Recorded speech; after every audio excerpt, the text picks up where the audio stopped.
Alright guys, welcome back to the shop. This is the reassembly for the Smith & Wesson Revolver, particularly this one here is a Model 36 J-frame. If you remember correctly, we had to pull it apart. It had a bunch of rust, turned out to be not too bad, not deep. It was mostly surface, but it was enough to take some bluing out of it. There's really, short of buffing this thing out and rebluing these plates and stuff, there's not a whole lot that can be done.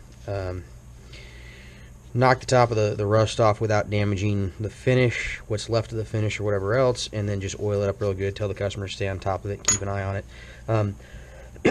Excuse me. We're going to put it back together today. We'll start with the cylinder. Let's get it back together here. You guys remember that. There is a little galley here. Let's see if we can see that. Yeah, right there. There's a galley, and then there's a corresponding nub on the inside of the revolver cylinder there. Let's see. I think you can see that there, that little nub. That thing there, they'll line up. This thing can only go in one way. That's what I'm trying to get at. It will only go in one way like that and then lock up for you.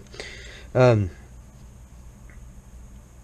there, you'll put your biggity spring in, and then your locking pin is what that is. There is a locking pin, and then over that goes this little smaller spring that we took out. Go on there, and then we will screw this on down inside on that. Remember too that this was a left-hand thread to go on, so we had to turn it left to unscrew it. So we're gonna have to, I turned it right to unscrew it. We're gonna have to turn left to tighten. I never did go back and look and check and see what generation that changed on. Just know that is a thing. Some of these things are left-hand threads.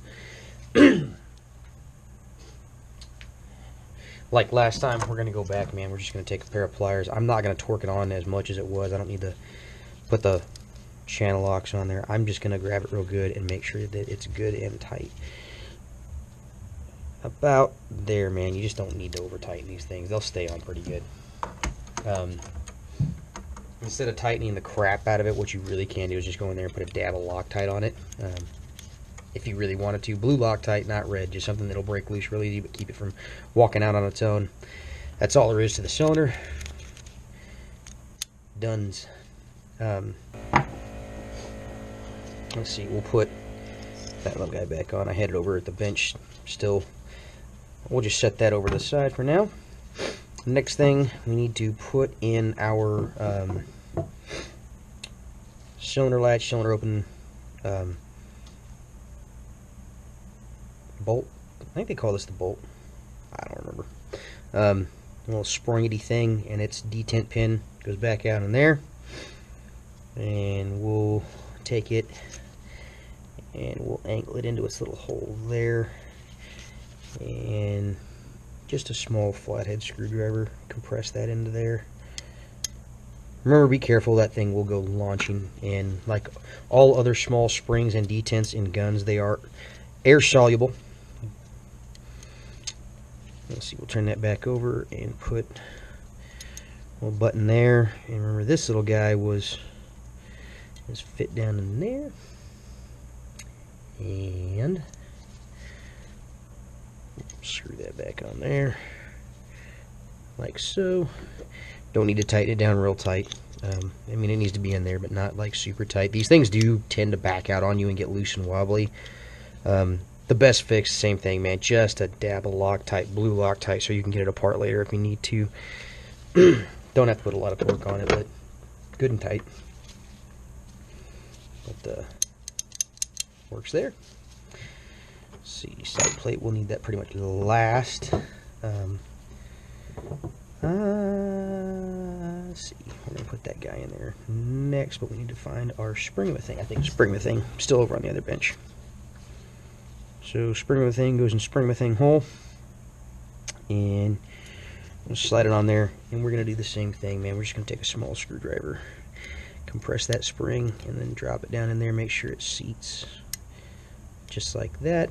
Make sure it works. Does it do its job? Yeah, it does its job. Alright. And that'll be over there.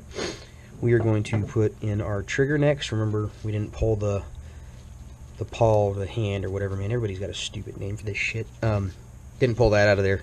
It's kind of a pain in the butt to get in and out. But we're going to slide her back in. Just peel it back just a little bit and push it down over. Wiggle it in a little bit. Once it gets in there, you can let that go. Rebound, slide, and spring. It's going to go in next.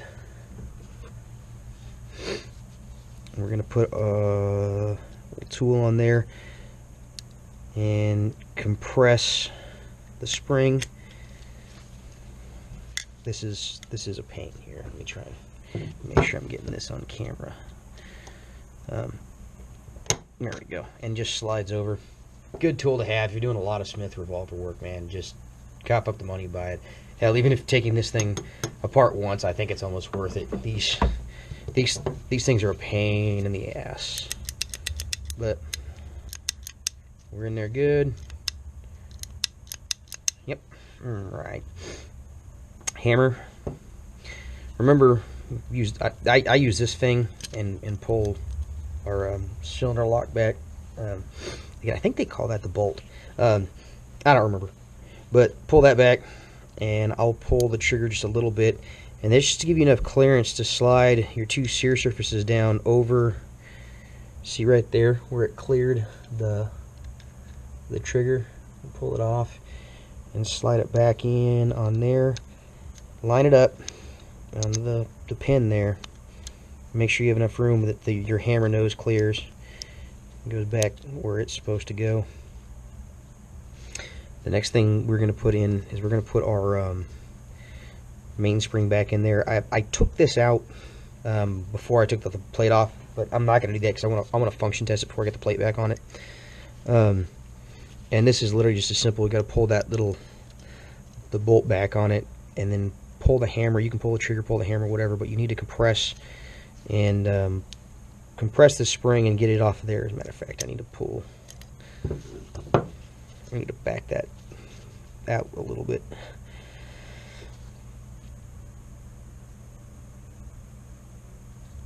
Just enough that it captures.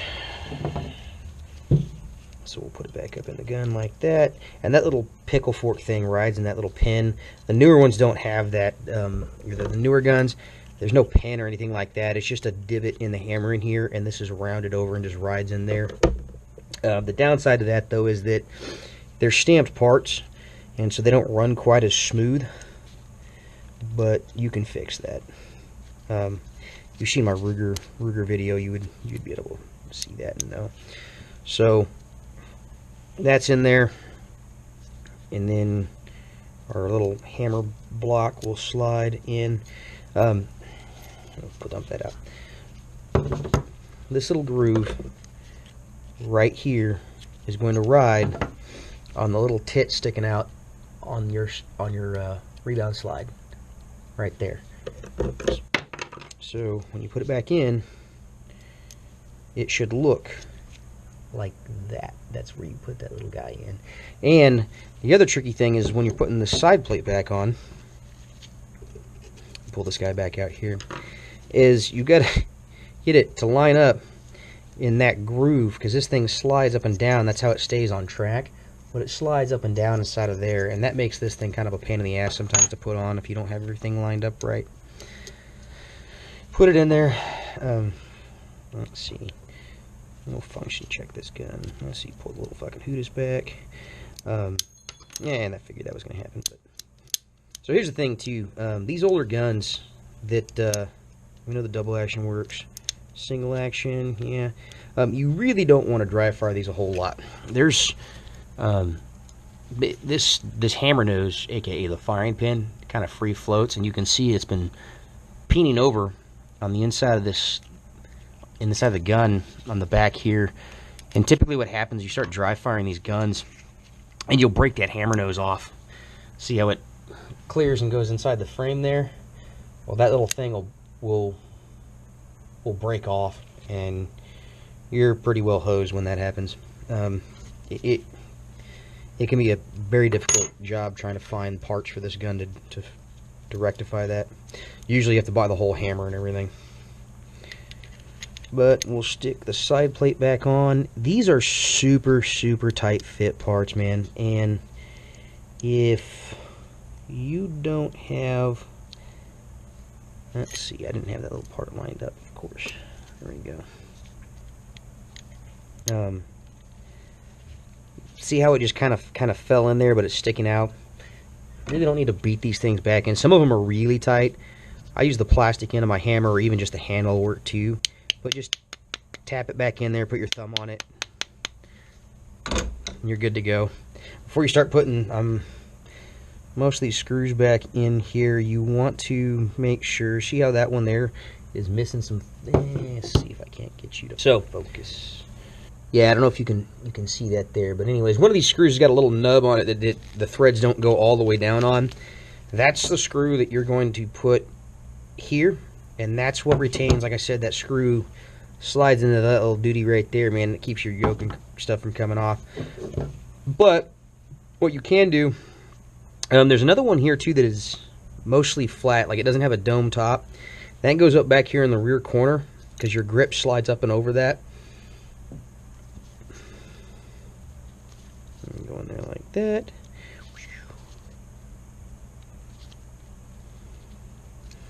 And I'm just going to get them all kind of started in there right now, and then I'll go back and tighten them up when we're done.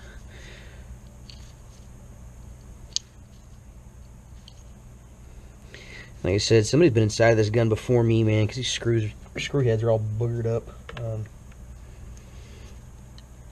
I hate, man, I really like these J-frames, and I hate seeing people beat the crap out of them and not take care of them. I mean, having a good duty gun is one thing, man, but you can have a good duty gun or carry gun and not fuck it up. So we're going to put our cylinder back in there, and what I'll do is one of the flutes there, I'll line that flute up with the little hump on the receiver so it'll slide over, so you'll get like that, and then you can just, what's going on? Oh, the fuck over. There we go. I don't like that. Put our little screw in here, man, and we'll see.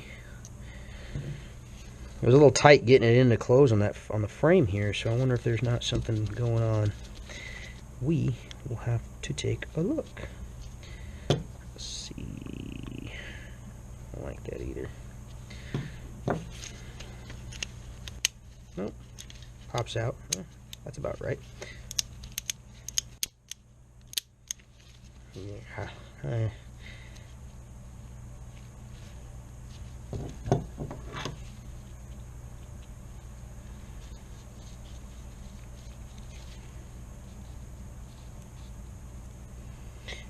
And did I get these screws in here backwards?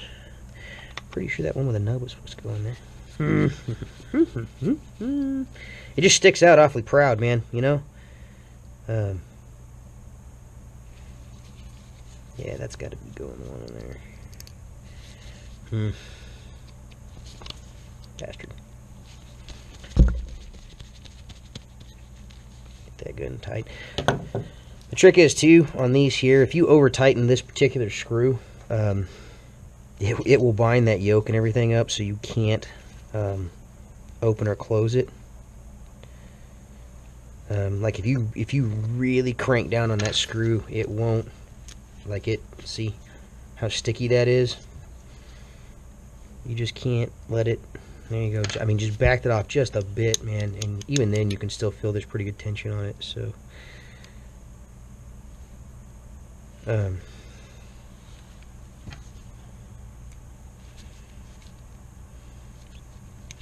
damn thing just sits super proud. Fuck. I know I'm doing all this stuff over here off camera, man, but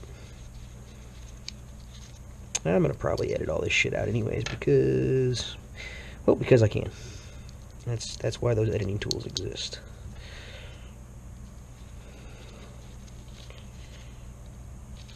In case you were wondering, you know, my videos are, yeah, I had the screws backwards. What a dumbass.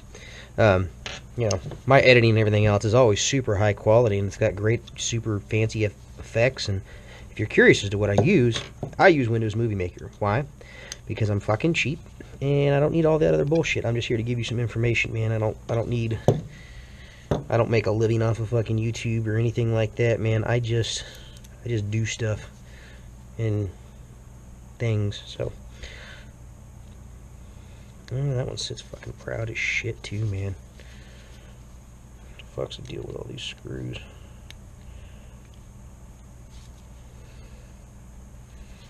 Huh.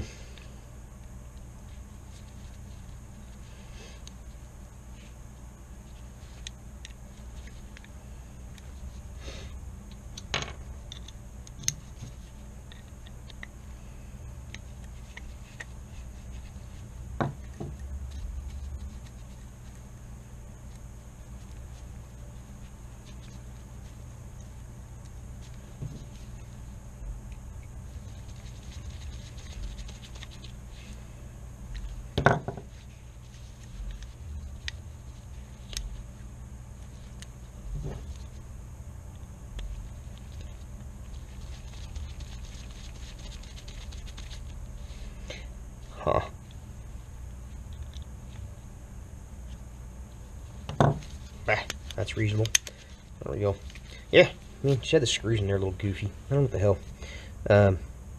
Pay attention to where your screws come out on your gun. What a dumbass. Man, that just seems awfully tight, dude. But maybe because it's cleaned up now, and that's about right. So, one of the other things too, man, on the revolvers is people really like, you know, people that aren't in the know, you know, you ain't woke.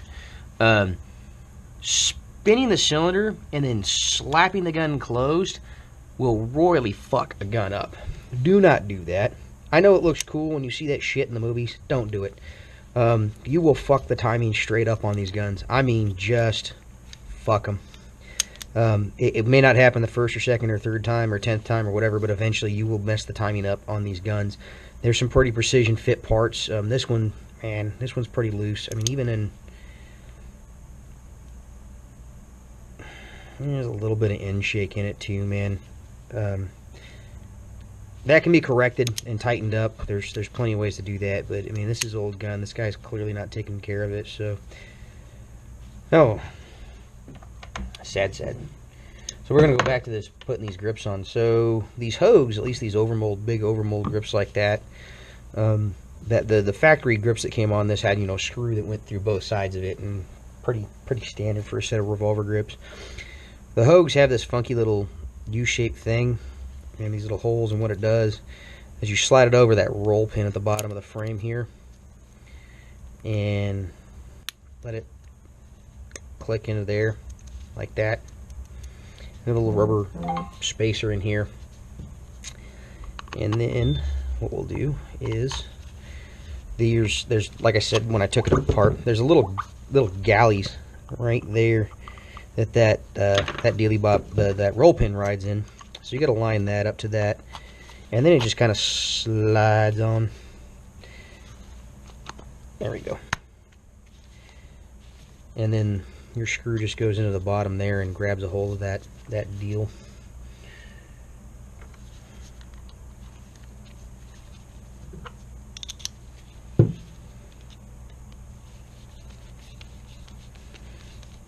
And just tighten it down.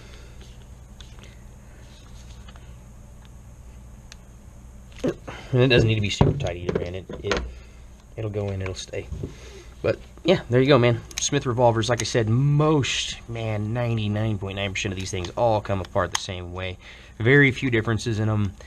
There's some generational differences in them. This is the old, actual machined, forged machine parts. They've got the case color hardening on them. I don't know, see, can you see the... Looks like it got real hot at one point. Well, that's because it did. It's got surface hardening on it. These are the really good parts, man. I think almost all the new Smith & Wessons, Smith & Wessons use MEMS parts, metal injected molding parts. Even I didn't see those parts on the Performance Center guns, which is complete bullshit, dude. Those Performance Center guns are $1,000, $1,500, something like that, man. And you get cheap fucking MIMS parts that break and shit, and that's stupid. You know, that was kind of, for a long time, that was their thing, that the Performance Centers had forged parts in them, and they don't anymore. They're MIMS parts. Yeah. MIMS parts are alright, man. They last. A lot of people hate them, saying they're absolute junk. They work. But they're not as strong as these forged machine parts, period. But they are a whole lot cheaper to produce. And I can totally see the financial situation that Smith's in right now, why they're doing some of that stuff. But, yeah, man, I mean, it might be a good investment. You'd go buy yourself a whole bunch of cheap-ass Smith & Wesson stocks and, you know, hope that they go back up on the incline there. I mean, Smith & Wesson, I seriously doubt they'll ever go away, man. Somebody will buy them and fix them. It's happened before many a time, actually, so it is what it is. Anyways, if you got any questions, concerns, or anything like that, man, drop them in the little boxy thing down there that makes the comments and stuff. Appreciate you guys watching. Like, share, subscribe. Thanks a lot.